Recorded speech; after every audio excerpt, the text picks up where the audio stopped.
in this situation. I don't know how you two even ever had sex. The way you two are acting.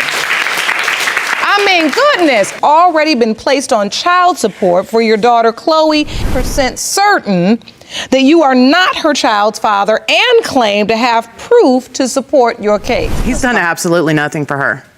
He's a spoiled, rotten, arrogant brat, point blank. He won't even admit that she even looks like him when she's identical to him. Mr. Babbitt, you say you're certain you're not. A medical professional at all giving me the opinion that you were pregnant would have been good too. In this situation, I don't know how you two even ever had sex. I didn't get served. They dropped papers off on my porch, on my grandmother's porch, that there was a paternity thing for a DNA test for whatever Chloe.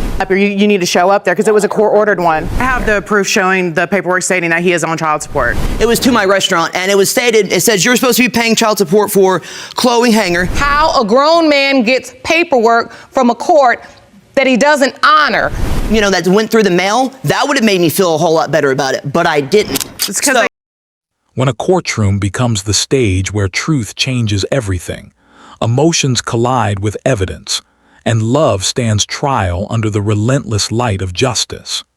In Judge Lauren Lake's courtroom, every word is a confession, every test a revelation, and every verdict a mirror reflecting the fragile relationship between law and justice itself. In the world of family law, few moments strike deeper than the unveiling of a DNA test result.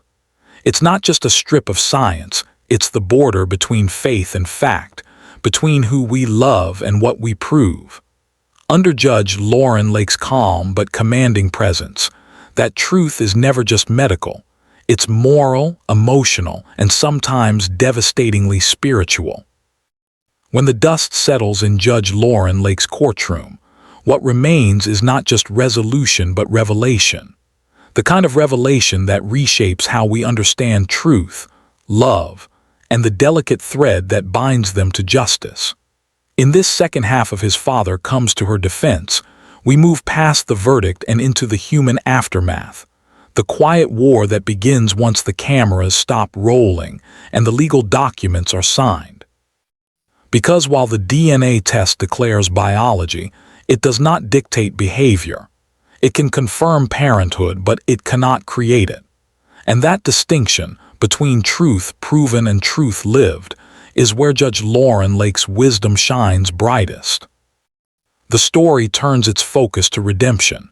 In the courtroom of Lauren Lake, truth is never the end. It's the beginning of accountability. It's not enough to be the father, she reminds the defendant. You have to act like one. That single sentence becomes the moral headline of the episode, a reflection on how people regret taking the DNA test only when it reveals not who they are, but who they failed to be. This isn't about punishment, it's about participation. For so many who step into Judge Lake's court, the battle is not just over legal titles. It's a struggle for identity, belonging, and forgiveness.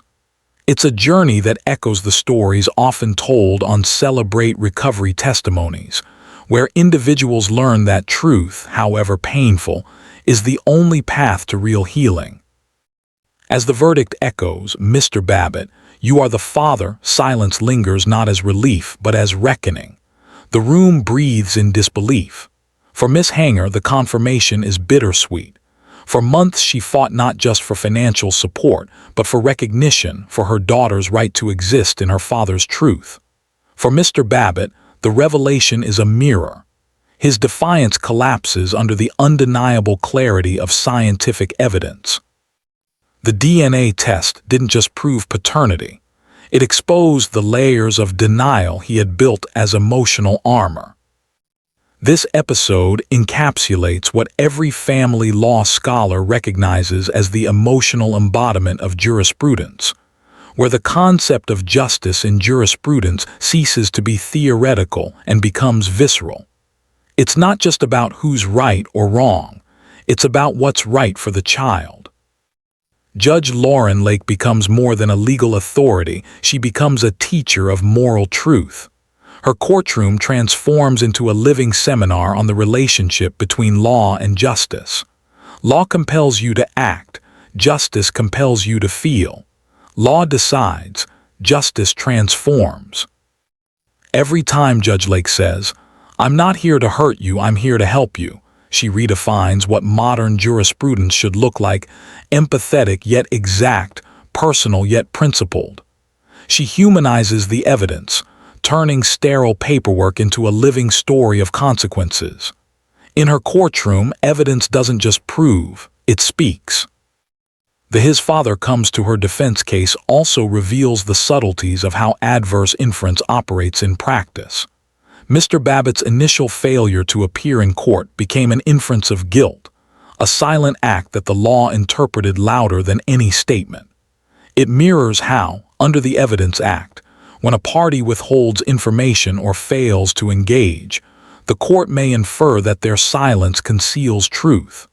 In this case, his absence became his declaration. Yet Judge Lake's handling of that silence was not vengeful, it was instructional. She didn't simply punish, she educated. Her words echo what could easily be quoted on the game-changing Attorney podcast. Accountability isn't an attack, it's an invitation to grow. This courtroom moment becomes a universal message about the collision between pride and truth. The modern world, obsessed with reputation, often fears exposure more than wrongdoing. But here, on this public stage, exposure becomes liberation. The truth changes everything. We've seen how, in other divorce cases, evidence becomes the final weapon: screenshots, financial documents, text messages. But in paternity court, it's not evidence that wins, it's honesty. Judge Lauren Lake turns every trial into a moral parable, showing that evidence without empathy only builds walls, not bridges. As the second episode segment unfolds, we meet new layers of the case: a father stepping up to defend his son, a man torn between protecting blood and pursuing truth. It's here that the story transcends courtroom television and steps into the realm of legacy. The father, testifying in defense of his son, represents not denial but desperation, the age-old instinct to protect family at any cost. Yet in doing so, he inadvertently teaches the same lesson Judge Lake teaches: you cannot protect someone from the consequences of truth. His defense is emotional but fragile. He presents baby photos, gestures of resemblance, memories, all forms of emotional evidence that have no scientific weight but immense symbolic value. It's the eternal clash between heart and law. And Judge Lake, ever balanced between compassion and command, acknowledges both. A father's love is powerful, she says, but it cannot replace proof. That sentence encapsulates centuries of jurisprudential evolution. The ancient concept of justice in jurisprudence has always sought balance between law's cold reason and morality's warm humanity. In this single case, that balance plays out in real time. We see law operate through the DNA test and justice operate through the empathy that follows it. The child support order that follows isn't just financial, it's philosophical. It's society saying to a reluctant parent, you are bound not just by law but by legacy. You must invest not just money but meaning. Judge Lake ensures that this isn't a punishment but a rehabilitation. Her words echo the tone of celebrate recovery testimonies, not condemnation but correction. Across America, millions watch such moments unfold on television, but few realize how these real-life episodes mirror higher legal systems. The Supreme Court, too, deals with moral ambiguity disguised as legal disputes. Whether it's a constitutional question or a custody case, the pursuit is always the same: how to align human imperfection with divine principles of fairness. And that's what Judge Lake's courtroom symbolizes: a microcosm of the legal universe, where every sigh, every confession, every hesitation reflects a universal struggle to reconcile emotion with evidence and hope with history. It's why episodes like His Father Comes to Her Defense often feel like adoption stories, not because anyone is adopting a child, but because the process of accepting truth is itself an act of adoption. Every time a parent accepts the reality of their role, they are adopting truth into their lives. They are making a home for it, no matter how uncomfortable it feels. That's the unspoken beauty of Judge Lake's philosophy. She doesn't only test for DNA, she tests for integrity. Her courtroom is a laboratory of human truth. For the audience, the lesson expands far beyond entertainment. Each viewer becomes a student of justice and recovery, silently asking, if I were in that seat, would I be brave enough to face the truth? And that's what separates Paternity Court from scripted drama or cheating stories podcasts. It's not voyeurism, it's reflection. These are not actors. These are people caught between what they feel and what they can prove. And in that space lies the essence of all jurisprudence, the struggle between truth and denial. Judge Lake's rulings resonate with the same moral gravity that underpins every legal framework, from family courts to the Supreme Court itself. Her understanding that law without compassion is tyranny, and compassion without structure is chaos, positions her as a modern embodiment of restorative justice. The podcast generation, obsessed with personal growth and accountability, finds in her courtroom a mirror of their own journey. Whether it's the Game-Changing Attorney podcast, the Divorce Course podcast, or Celebrate Recovery testimonies, they all orbit the same idea, that telling the truth about yourself is the first step toward reclaiming your life. This case embodies that perfectly. Once the DNA test ends speculation, the real story begins. Can truth heal what lies once destroyed? Can two people who fought in court ever rebuild trust, not for themselves but for a child who deserves both sides of her story? Judge Lake's closing remarks make this clear. You don't have to like each other to do right by your child. That statement is as simple as it is sacred. It's not just legal advice, it's a moral commandment, a universal decree that transcends religion, race, and region. And as Miss Hanger wipes her tears and Mr. Babbitt lowers his gaze, the truth no longer divides them. It defines them. They are no longer opponents but co-guardians of a story that began in doubt and ends in definition. The courtroom falls quiet again. The gavel strikes. The audience breathes. Justice has been served, but not in the way most expect.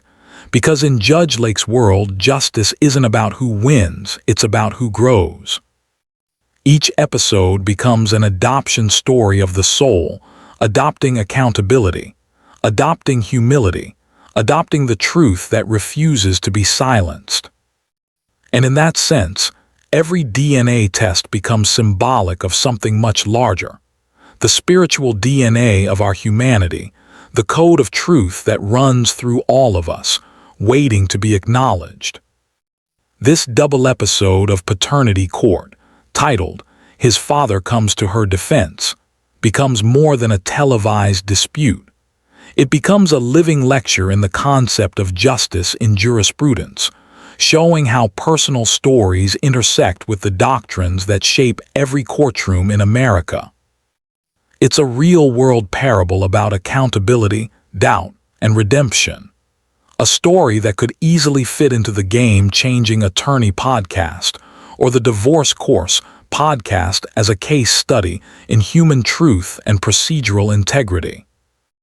At the heart of this narrative are two parents, Miss Hanger and Mr. Babbitt, whose conflict began as a private misunderstanding, but grew into a public legal storm. Their fight isn't merely over money or pride. It's about child support, parental responsibility, and the chain of decisions that can turn one mistake into a lifetime of consequences. The case reflects how the Supreme Court's own philosophy about family law echoes through smaller courts.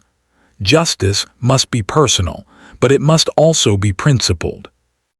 Judge Lake, like many great arbiters of truth, moves beyond the noise. She listens not just to the evidence but to the pain behind it. In this courtroom, sarcasm becomes a shield for shame, tears become testimony, and the DNA test becomes both the sword and the salvation. Yet what makes this story haunting is not just who the father is, but what the truth does to everyone involved. In this episode, people regret taking the DNA test not because they fear the result, but because it strips away every illusion they built to protect themselves. The truth doesn't only set them free, it exposes who they truly are when the cameras stop rolling. The stage of this divorce-style case is filled with contradictions. He claims deception. She claims neglect. Each holds paperwork, legal proof, signed forms, child support orders, yet neither holds peace. The arguments are tangled not only in emotion but in legal implications that echo the adverse inference in Evidence Act, where silence, delay, or default can reshape the entire outcome of a case. When Mr. Babbitt ignores court notices and fails to appear for the first DNA test, the law speaks in his absence. As Judge Lake reminds him, you don't get to decide whether justice shows up, you do. His failure to appear becomes his confession, his disregard becomes his declaration. In law, as in life, absence can be louder than words. But the courtroom isn't merely punitive here, it's restorative. It's a place where celebrate recovery testimonies play out not behind church walls but under fluorescent courtroom lights. Judge Lake transforms the space into a sanctuary of accountability, where even the defiant find a chance to heal. She's not simply applying the law, she's shepherding souls through its process. As the episode unfolds, layers of denial and resentment are peeled away like old paint. Every question Judge Lake asks cuts to the bone. Did you ever show up? Did you ever believe her? Did you ever think about the child? The answers may be inconsistent, but the silence that follows them is always honest. The courtroom becomes a podcast of pain and redemption, a live narrative echoing themes explored in the Divorce Course podcast and the Game-Changing Attorney podcast, where professionals and victims alike dissect how truth can destroy illusions but build new foundations for integrity.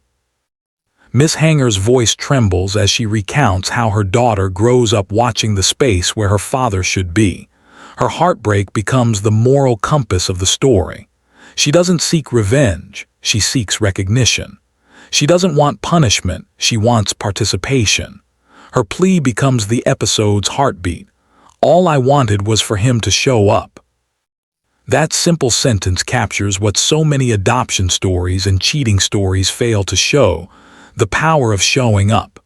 Whether as a parent, a partner, or a witness to one's own actions, showing up is what defines character long before any Supreme Court ruling or courtroom verdict. When the lie detector test exposes contradictions and deception, the courtroom feels like an emotional battlefield. Yet Judge Lake doesn't weaponize that truth, she organizes it. The results, the papers, the witnesses, all become pieces of a larger puzzle about how justice is not about winning, but about understanding. This is where jurisprudence meets human psychology. In textbooks, the concept of justice sounds sterile, framed by theories of fairness and reasonableness. But in this episode, we see it breathe. Justice looks like a father forced to confront a child's eyes that mirror his own. Justice looks like a mother realizing that truth may hurt, but lies wound forever. Justice looks like Judge Lauren Lake reminding both that the law can't make people love, but it can demand they take responsibility. As the DNA test results are read, silence consumes the room. That pause, the few seconds before the verdict, becomes sacred. It's the sound of a world recalibrating itself around truth. "Mr. Babbitt," Judge Lake says, her tone both firm and forgiving, "you are the father." In that moment, the stage of this divorce-style case transforms into a classroom of humanity. The words may be clinical, but the emotions are not. Miss Hanger cries not because she wins, but because she's been heard. Mr. Babbitt doesn't crumble. He recalculates his place in the story. The truth changes everything, not by destroying, but by defining. This episode is not about scandal, it's about surrender. It reminds us why legal truth is not the enemy of love, but its necessary companion. The relationship between law and justice is not one of contradiction but completion. One sets the rules, the other restores the soul. In a world obsessed with courtroom drama and reality television, Paternity Court under Judge Lauren Lake stands apart. It's not spectacle, it's scripture for the modern age. It teaches that justice is not about being right, it's about doing right. And that's why her courtroom feels less like a battleground and more like a celebrate recovery meeting, where truth is the therapy and evidence is the sermon. The resonance of this story extends far beyond the walls of a television studio. It mirrors real-life situations playing out in family courts, mediation rooms, and Supreme Court chambers. Whether it's a custody dispute, an adoption story, or a contested child support case, the same truth echoes. No matter how advanced our laws, it's the courage to face the truth that defines us.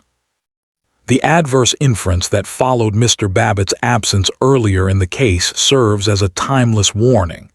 Justice does not wait for those who choose silence. In evidence law, silence can be an inference of guilt. In life, it's often an admission of fear. And yet, Judge Lake transforms even that silence into a teachable moment. As the credits approach, the audience is left reflecting on the deep connection between personal responsibility and public accountability. Through every testimony and tear, his father comes to her defense becomes more than an episode. It becomes a modern-day testimony of what happens when human weakness collides with judicial wisdom. Each voice in that courtroom, from Miss Hanger's trembling defense to Mr. Babbitt's sarcastic deflection, to Judge Lauren Lake's unshakable authority, contributes to a living archive of truth, the kind of truth that would feel at home on a podcast episode dissecting moral philosophy and human law. And that's the beauty of Judge Lake's platform. She turns pain into precedent, stories into symbols, and individual heartbreak into public understanding. When the final moments arrive in Judge Lauren Lake's courtroom, there's a silence that feels sacred, the kind of silence that follows truth when it's finally spoken aloud. His father comes to her defense doesn't end with celebration or victory. It ends with understanding. And that is what makes this episode not just an entry in a courtroom series, but a living essay on the relationship between law and justice. The DNA test results may have confirmed the truth, but the episode's real power lies in how that truth transforms everyone involved. Miss Hanger no longer fights for proof, she fights for peace. Mr. Babbitt no longer hides behind sarcasm or denial. He faces the quiet responsibility that truth demands.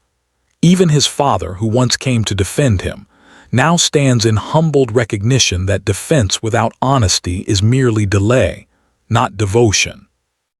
Judge Lauren Lake, as always, navigates these emotional landscapes with grace that only comes from wisdom. She embodies what the concept of justice in jurisprudence was always meant to be. Justice as restoration, not retribution. Her courtroom becomes a stage not just for law, but for life, where the evidence may close the case, but the heart must still close the wound. In many ways, this double episode feels like a moral companion to what listeners hear on the Divorce Course podcast or the Game-Changing Attorney podcast, where legal experts and ordinary people dissect how truth, though often brutal, becomes the foundation for redemption. Both in law and in love, truth changes everything. The aftermath of this case reminds us that justice does not end when the gavel falls. The law may provide closure, but healing demands continuity. When Judge Lake adjourns, her courtroom doesn't feel like an end. It feels like the start of a long journey toward reconciliation. That is the beauty of real justice. It doesn't just resolve cases, it rebuilds people. This episode's deeper lesson comes from observing how each character responds to exposure. Once the DNA test reveals Mr. Babbitt as the biological father, the masks fall away. The excuses evaporate. There is no longer room for speculation, only choice. Will he live in regret, or will he rebuild his role? That's the crossroads every person faces when confronted with undeniable truth. Many people regret taking a DNA test because they expect it to confirm comfort, not confront them. But as Judge Lake demonstrates, the purpose of truth is not to comfort the guilty, it's to correct the broken. Whether in family disputes, divorce cases, or adoption stories, truth's value lies in its ability to reorient the heart toward reality. In His Father Comes to Her defense, that reorientation happens in real time. Mr. Babbitt begins as a man certain of his own victimhood. He hides behind technicalities, questioning paperwork, doubting service, mocking the process. But as the proceedings unfold, we see the gradual crumbling of that facade. Every sarcastic word becomes evidence not of wit, but of fear. Every denial becomes a confession of avoidance. Judge Lake, reading human nature as fluently as she reads law, calls him out with authority. You don't get to disrespect this process and expect justice to work in your favor.